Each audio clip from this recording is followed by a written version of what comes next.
Yeah, back in 2021, there was a YouTube film critic by the name of Interpreting the Stars that made a movie review on a little film called Antrum that was supposedly cursed. Well, Interpreting the Stars didn't actually believe it was cursed. In fact, he thought it was a marketing ploy. He even says it in his review. Little did he know that it actually was cursed because this was his last review on YouTube. Well, because he died. He died, and after that, YouTube took down his review because he used clips from the film, which in effect just made his own review also cursed because his viewership died while watching his review. But I understand you guys found the review. Well, I don't want to see it. Just make sure to warn everybody before they watch it that it could kill them.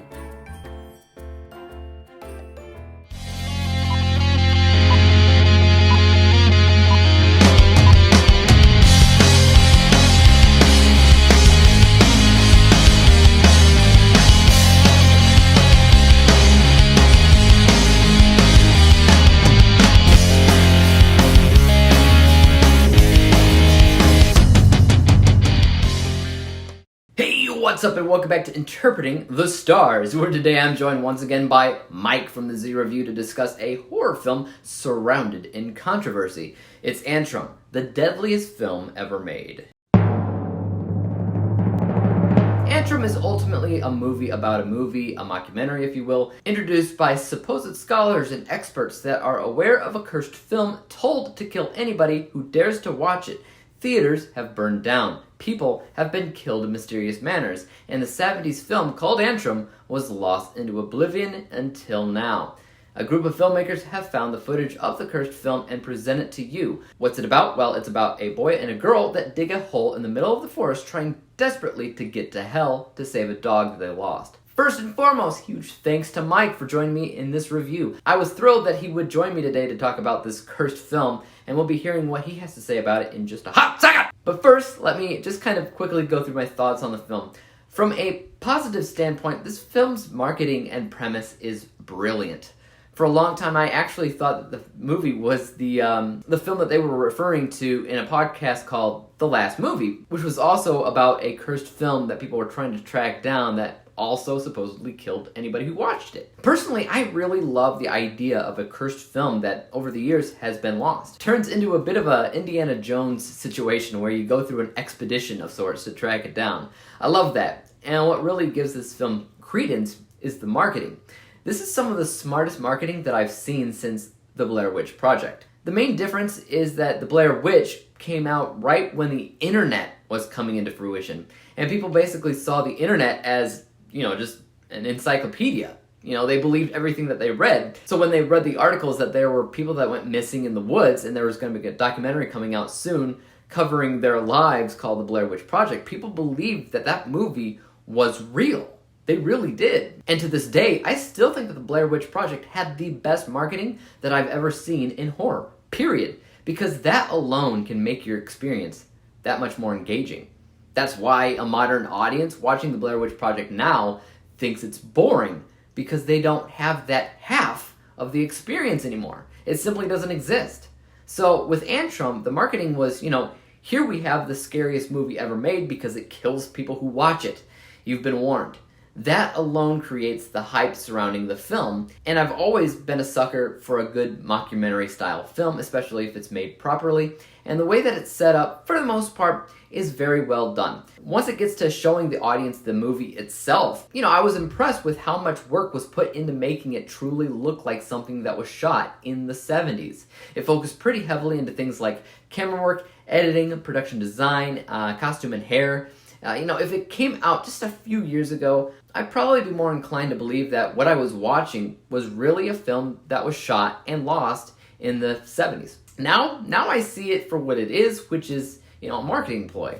It doesn't necessarily make the film bad, but it doesn't really help either. Before I shoot it over to Mike, I did want to say one last thing. The idea of the plot of Antrum itself is good. The idea that they're digging a hole to hell. That's fantastic, especially because it's surrounded in the occult and some really sketchy stuff, so some of the imagery here is certainly concerning. But that doesn't last long, and I'll try to explain why in a second. But first, let's hear a word of what Mike from the Z Review has to say. Yo, Dave, and everyone over at Interpreting the Stars. What's going on? I'm Mike, once again from the Z Review, and Dave, thank you so much, man, for having me back on yet another collab. And this time, you've probably chosen the most weirdest film I've probably ever seen in my life, and it's called Antrum, the deadliest film ever made. Now, the title alone for me really piqued my interest because Dave mentioned about asking me for another collab, and I was like, man, yeah, every time Dave needs me for a collab, I am down. Now, however, Dave asked me about this Antrum and told me, oh, you know, it's this supposed cursed movie from the 70s. You know, I was creeped out. Yeah, I'm not going to lie. Straight away, I was like creeped out, and I was like, dude, I'm not getting cursed by some shit like this, you know? So I was very hesitant, but I was like, look, I'm going to watch it. I'm just going to judge for myself. And if something happens, then you know this is the last time you may ever see me. Hopefully not. Now, anyway, yeah, now Antrum, I'm sure by now, Dave's gone into the plot about this movie and how these two siblings essentially dig a hole down into hell because they want to bring back alive their deceased dog. Now, I will give props for the film in terms of my positives. The plot itself is unique. I've never really heard of anything like this. There is similar tones in, for example, like Midsummer and Hereditary. Also one called The Witch as well. So 3 films actually I could probably give as an example that serves more towards this film and that kind of horror market. Our 2 leads of Nicole Tompkins and Rowan Smith. Those 2 knocked it out of the park in this movie. So Nicole Tompkins plays a character called Aurelie and Rowan Smith plays Nathan. Now those 2, I felt like they really had great chemistry. I felt like those 2 performances really carried over this movie. Now before the film actually plays, we get a documentary-esque style vibe to a film, and they talk about like all these events that's happened with this movie, and they talk about the past surrounding this whole experience and this whole ban on this movie even getting produced, or how these copies were found of this exact film. And for me, I would personally say the documentary-esque style was more interesting than the actual film. I was really more interested, and I could have actually sat down for an hour and a half and watched just the documentary itself, because for that, it really intrigued me. But I do appreciate that it really added to the kind of creepy, eerie essence of this film overall.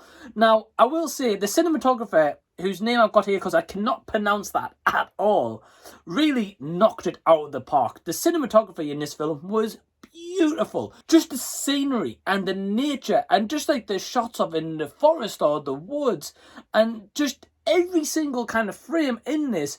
I personally enjoyed the cinematography of this. This was one thing that really captivated me and kept my attention throughout, besides the 2 lead performances. However, I think where the downfall of this movie really comes into play is the fact that they've built this up as being the deadliest film ever made. And don't get me wrong, from like a marketing or promotional standpoint, that's a genius idea. It's a really great way to get someone interested into watching your film or being like, right, I've really got to check out this movie on like a streaming service or wherever it's showing. And really, in that essence, the directors themselves made a genius idea in terms of if they want to make their budget back. They've hit maybe a gold mine, you know. I really respected the fact that they did that in terms of a marketing ploy. Now, the issue is with that marketing kind of ploy is when people check this out and they don't like it, they can easily shit on this movie because, again, apart from those kind of 2 lead performances, the movie itself overall I kind of found boring. I just found that the runtime maybe overstretched its welcome slightly, and really throughout I felt like nothing really happened. Again, it's the same vibes with me. I'm personally not a fan of movies like Hereditary and Midsummer and The Witch, although they have some good elements about them and some kind of originality. They're just not interesting. They're just dialogue heavy, or they try and make the most of the cinematography to maybe distract you from the overall kind of premise and plot that's playing throughout the movie. That is probably the biggest downfall of Antrum. They've built up this massive marketing campaign, which by all means sounds like it was successful. I mean, it was #1 trending on Amazon Prime at the time. They've built this spectacle kind of all up from the ground, and they've got people interested in talking about the movie, and they present it in a very unique way. However, the film itself doesn't live up to the hype that they've already built, and for me, I was severely disappointed. I was expecting kind of to walk away from this being like really creepy and eerie, and maybe not even shooting this review after I've watched it, but maybe in a couple of days' time, because it maybe had that kind of effect on my mind, being like shit, what did I just see, or what am I processing? But overall, I didn't feel like that at all. I felt like this is just a big missed opportunity and probably one of the worst kind of horrors or worst thriller kind of movies that I've ever actually seen. Overall, guys, I enjoyed the movie kind of for what it was. It's no big spectacle, and it's not really going to change like any big marketing ploys going forward. And I think in, say 5 years' time, people's not going to be like, oh, I really want to watch Antrum again. Nah, I watched this movie and I personally don't want to see it again. So Dave, my man, thank you once again for having me on a collab. I honestly really appreciate it, and I love collabing with you, man, and appearing on your channel and just dropping my thoughts on these movies that you pick out for me, which are very unique movies each time we collab. Without hogging the camera too much more, I'm going to hand it straight back over to you, man, and your remaining thoughts on Antrum. Thank you once again to Mike for joining me in another collab. Always a good time when you join me. Make sure that you guys head over to his channel, which I've left a link to in my description box below. He has a lot of fantastic quality content that you can't miss, so head over there, send him some love, tell him I sent ya. So yeah, let's carry on with the review. So the main thing that I want to say is that once again, like clockwork, Mike and I agree about this film. The documentary stuff in the beginning of the movie is better than the actual movie itself, which unfortunately comes off as boring. I mean, yeah, it's made well from a cinematic standpoint, like what Mike said about the cinematography, which is fine, but that's no comparison to the story, which is indeed lackluster. A majority of this movie is, by all accounts, just a couple of kids digging a hole in the middle of the woods. That's it. That's most of what you see throughout the film. And that gets so old. They act like they hear or maybe see some things in the woods, here and there, but it's really just them digging a hole. If you want to say the film is cursed and it kills you, fine, but that's because it kills you with boredom. When it's not being boring, it's just being weird, just to kind of unsettle the audience, and again, all that is fine. But Mike made it incredibly clear, and he was spot on when he said that the audience is simply too hyped up from something that's supposed to be so scary that it's cursed and it kills the viewer. That's a tall order, and it feels like the movie didn't even try to get there. So let's go ahead and break down my final score. From an unbiased technical vantage point, I can see some of the appeal. Like I said, it had some smart things going on in terms of making Antrum look like it was truly shot in the 70s by all accounts. I love that they worked so hard on that alone. But it also has a completely useless plot that doesn't go anywhere substantial, and even without getting into my bias, that negatively affects the narrative and pacing. So this score is 54%. My bias score, or how I felt about the film in general, is lower because I was bored. I liked the premise, but that was it. I mean, a premise alone is not strong enough to warrant my entire entertainment. This score is 44%. Averaging out the two scores together, we come to the final rating of 49%. 49 out of 100 possible stars, or with my new grading scale, a letter grade of D. I am glad that I saw this film for sure, and I'm glad that Mike decided to join me, but it's not a movie that I think either of us are planning to ever watch again.